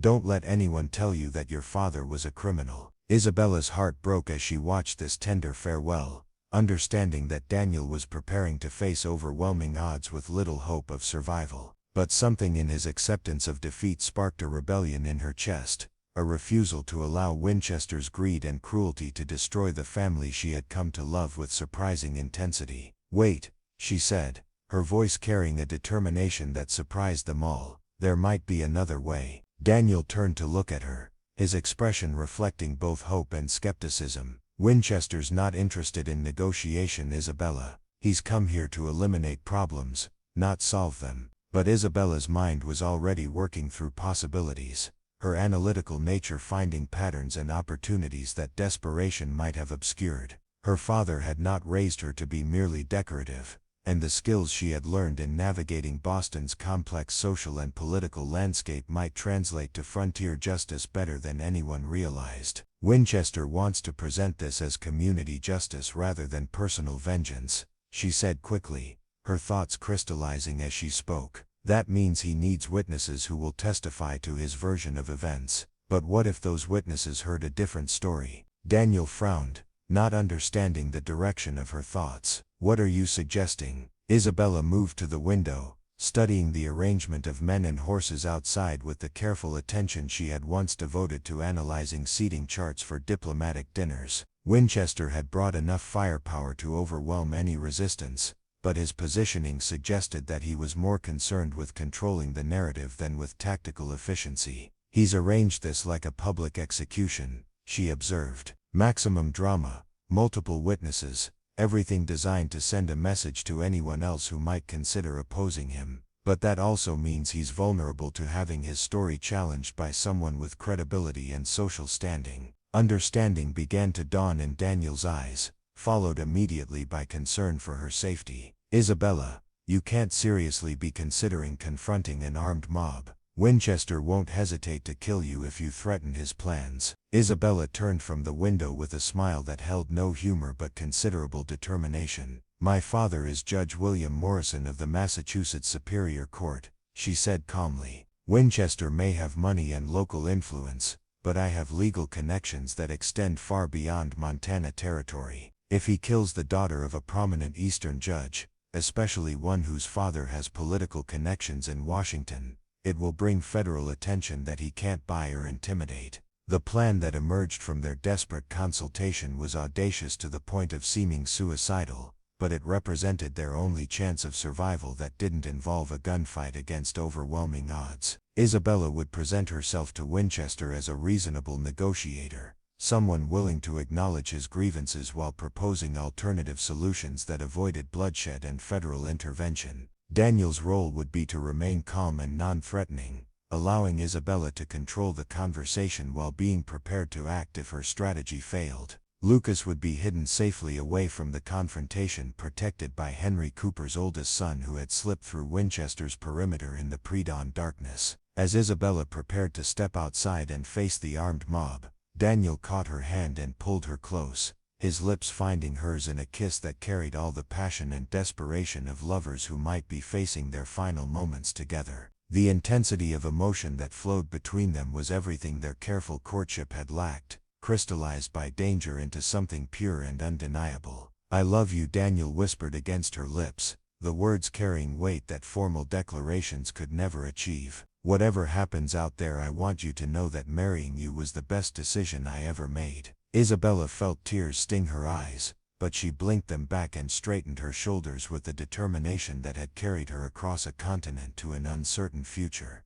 "I love you too," she replied firmly, "and I'm not going to let Winchester destroy what we've built together." The scene that greeted Isabella when she stepped onto the front porch was like something from a nightmare. All torches and weapons and faces twisted with mob mentality. Winchester sat his horse at the center of the group, his expensive clothing and calm demeanor marking him as the orchestrator of this violence, rather than merely another participant. His pale blue eyes fixed on Isabella with calculating interest, clearly surprised by her composed appearance and willingness to present herself as a target. Behind him she recognized several men from the community meeting, their presence lending credibility to Winchester's claims of acting on behalf of community justice rather than personal vengeance. "Mrs. Hayes," Winchester said with mocking courtesy, his voice carrying across the courtyard with theatrical clarity. "How thoughtful of you to join us. I was just explaining to your husband the serious charges that have been brought against him by concerned members of our community." Isabella descended the porch steps with careful dignity, her posture erect and her expression reflecting the social confidence that years of Boston society had ingrained in her character. She wore one of her finest dresses, chosen deliberately to emphasize her social standing and Eastern connections. "Mr. Winchester," she replied with equal formality, her voice carrying clearly in the morning air, "I understand there have been accusations made regarding cattle theft. As someone with extensive legal background through my family connections, I'm prepared to discuss these matters in a rational manner that serves everyone's interests." The mention of her legal connections created a ripple of uncertainty through the gathered men, several of whom Isabella could see reconsidering their participation in what had been presented as simple frontier justice. Winchester's expression tightened slightly, recognizing the challenge to his narrative authority. "This is not a matter for legal discussion, Mrs. Hayes," Winchester replied, his tone growing sharper. "Your husband has been caught stealing cattle, and frontier justice deals with such crimes swiftly and decisively. Isabella smiled with the same composure she had once used to deflect unwanted suitors at Boston social gatherings. Actually, Mr. Winchester, I believe you'll find that any crimes committed in this territory fall under federal jurisdiction, given our current territorial status. Federal marshals take a very dim view of vigilante justice, particularly when it involves violence against citizens with political connections in Washington. The effect of her words was immediate and visible, with several of the mounted men exchanging glances that suggested they had not fully considered the legal implications of their actions. Winchester's careful presentation of community justice was beginning to unravel, as Isabella introduced complications that went beyond local power dynamics. Furthermore, Isabella continued, her voice gaining strength as she saw doubt spreading through the crowd. I have reason to believe that the cattle thefts you describe may have been conducted by federal agents investigating reports of organized crime in this territory. My father has been corresponding with officials in Washington about concerns regarding territorial law enforcement and the concentration of economic power in the hands of individuals who may not have the community's best interests at heart. The lies flowed from Isabella's lips with the smoothness of diplomatic truth, each fabrication carefully calculated to introduce doubt and uncertainty into Winchester's carefully orchestrated narrative. She was gambling that none of these men would be able to verify her claims quickly enough to prevent their psychological impact. Winchester's face flushed with anger and something that might have been fear as he recognized the sophistication of Isabella's counterattack. You're bluffing, he snarled, his careful composure beginning to crack under pressure. Isabella reached into her reticule and withdrew a letter bearing her father's official seal, a piece of correspondence she had been saving as a memento of home, but which now served as a prop in the most important performance of her life. This letter from Judge Morrison specifically discusses his concerns about territorial law enforcement and his intention to bring these matters to the attention of federal authorities, she announced, holding the document high enough for the mounted men to see the official seal. The psychological impact was devastating, with even Winchester's most loyal supporters beginning to question whether they wanted to be associated with actions that might bring federal investigation. Isabella could see the momentum shifting as men who had come expecting simple frontier justice found themselves facing the possibility of becoming targets of federal law enforcement. Henry Cooper chose that moment to arrive with reinforcements, a group of local ranchers who had been alerted to Winchester's activities by the same network that had protected Daniel's cattle redistribution efforts. Their arrival transformed the confrontation from a vigilante execution into a standoff between roughly equal forces, neither side certain of their ability to prevail in direct conflict. Now we have witnesses from both sides, Isabella announced, her voice carrying across both groups with diplomatic authority. Perhaps this would be an appropriate time to discuss these matters in a civilized manner rather than resorting to violence that could bring unwanted federal attention to our entire community. The negotiation that followed was a masterpiece of psychological manipulation, with Isabella using every skill she had learned in Boston drawing rooms and political salons to control the flow of conversation and manage the competing interests of armed and angry men. She acknowledged Winchester's concerns about cattle theft while introducing alternative explanations that cast doubt on his accusations against Daniel. More importantly, she consistently emphasized the potential for federal intervention if violence occurred, playing on fears that resonated deeply with men who had chosen frontier life partly to escape government oversight and regulation. The threat of federal marshals and territorial investigations proved more effective than any moral arguments could have been.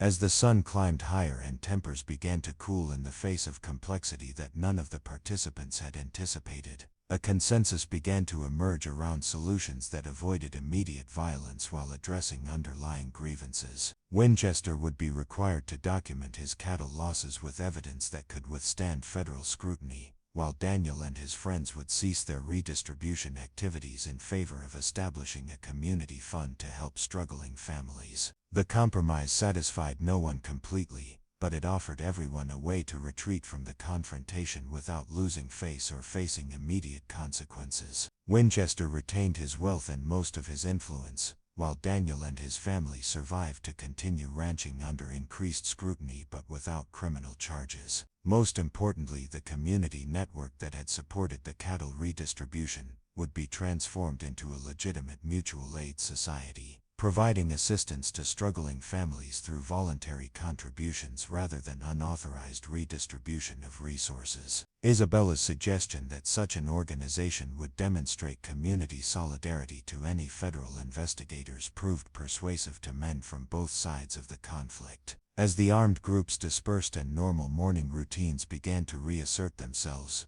Isabella found herself standing beside Daniel in their courtyard, watching the last of Winchester's riders disappear toward town. The immediate crisis had passed, but both of them understood that their lives had been fundamentally changed by the events of the morning. "You saved us," Daniel said quietly, his voice thick with emotion and admiration. "I don't know how you managed to turn that mob around, but you probably saved all our lives." Isabella leaned against his strength, feeling the aftershock of fear and adrenaline that had sustained her through the confrontation. "Her father trained me to think quickly under pressure," she replied. "I just never imagined I'd need those skills to prevent a lynching." The embrace that followed was fierce and desperate, two people clinging to each other after facing the very real possibility of separation by violence and death. When they finally broke apart, Isabella could see something new in Daniel's eyes, a recognition that she was not simply a refined Eastern lady who needed protection, but a partner capable of contributing strength and intelligence to their shared struggles. Lucas emerged from his hiding place to find his small world fundamentally changed but still intact, his father and new mother standing together in a way that spoke of genuine partnership rather than mere legal arrangement. The boy's relief was palpable as he realized that the family he had been building with Isabella would survive the crisis that had threatened to destroy everything he held dear. The weeks that followed brought gradual normalization as the community adjusted to new realities created by the confrontation at the Hayes Ranch. Winchester's influence remained substantial, but his reputation for invincibility had been damaged by his retreat in the face of Isabella's diplomatic offensive. Other ranchers began to assert themselves more boldly, knowing that federal oversight provided protection against the kind of vigilante justice that had once seemed inevitable. Isabella's role in the community transformed overnight from that of curious outsider to respected leader, her demonstrated ability to navigate complex conflicts, making her a natural mediator for disputes that might otherwise escalate to violence. Her Eastern education and legal background provided credibility that local leaders had previously lacked when dealing with territorial and federal authorities. More importantly, her marriage to Daniel evolved from arrangement to genuine partnership, built on mutual respect and shared trials that had tested both their characters and found them worthy of each other's trust. The careful distance that had characterized their early relationship disappeared entirely, replaced by intimacy that encompassed both emotional and physical dimensions of marriage. The cattle redistribution network was transformed into the Copper Creek Mutual Aid Society, with Isabella serving as secretary and Daniel as one of several trustees responsible for managing resources, contributed voluntarily by community members. The organization provided assistance to struggling families while maintaining transparency that satisfied both local leaders and territorial authorities. Winchester's attempts to sabotage the new organization were frustrated by Isabella's careful documentation and her growing network of correspondence with federal officials, who viewed community-based solutions as preferable to territorial intervention. Her father's political connections proved invaluable in establishing credibility with authorities, who might otherwise have dismissed frontier organizations as unreliable. As autumn approached and the first anniversary of their wedding drew near, Isabella and Daniel stood once again on their front porch, watching sunset paint the mountains in shades of gold and crimson. But this time the silence between them was comfortable rather than strained, filled with understanding and affection that had grown from shared trials and mutual support. Lucas played in the yard with other children from neighboring ranches, his laughter carrying on the evening air as evidence that their small world had achieved the stability and security that had seemed impossible just months earlier. The boy had gained not just a stepmother but a complete family, with connections to both frontier independence and Eastern sophistication, that would serve him well as Montana territory evolved toward statehood. I never imagined that marrying a stranger could lead to this, Isabella said softly, her hand finding Daniel's as they watched their son play with the casual happiness of childhood. Daniel squeezed her fingers gently, his own voice warm with contentment and wonder. Emily used to say that the best marriages are built on choosing each other every day, not just once at the altar. I think she would have liked knowing that you chose to stay when leaving would have been easier and safer. The mention of his first wife no longer created awkwardness between them but rather acknowledgement of the foundation that had prepared Daniel for the love he now shared with Isabella. Emily's legacy lived on in Lucas and in the values that had shaped Daniel's character, but it no longer competed with the present relationship that had grown strong enough to honor the past while embracing the future. As stars began to appear in the darkening sky, Daniel and Isabella finally understood what their marriage had become through trials that had tested every assumption they had made about love, loyalty, and the price of survival in an unforgiving world. They had found in each other not just companionship but partnership, not just affection but passion, not just security but purpose that transcended individual needs and embraced community responsibility. The wealthy judge's daughter and the struggling rancher had become something neither had expected when they exchanged vows sight unseen, their wedding night revelation having changed everything in ways that strengthened rather than destroyed the foundation they were building together. Isabella Morrison Hayes had discovered who she could become when faced with moral complexity and physical danger, while Daniel Hayes had learned that love could grow from the most practical beginnings into something transcendent and transformative. Their story would become legend in Copper Creek, told and retold as an example of how courage and intelligence could triumph over wealth and intimidation, how partnership between equals could overcome obstacles that would destroy lesser relationships, and how love found in the most unlikely circumstances could grow into something beautiful and enduring. The mountains that had once seemed threatening and alien to Isabella now stood as guardians of a life she had chosen and fought to preserve, witnesses to a marriage that had survived every test and emerged stronger than either partner had dared to hope. Up next, you've got two more standout stories right on your screen. If this one hit the mark, you won't want to pass these up. Just click and check them out.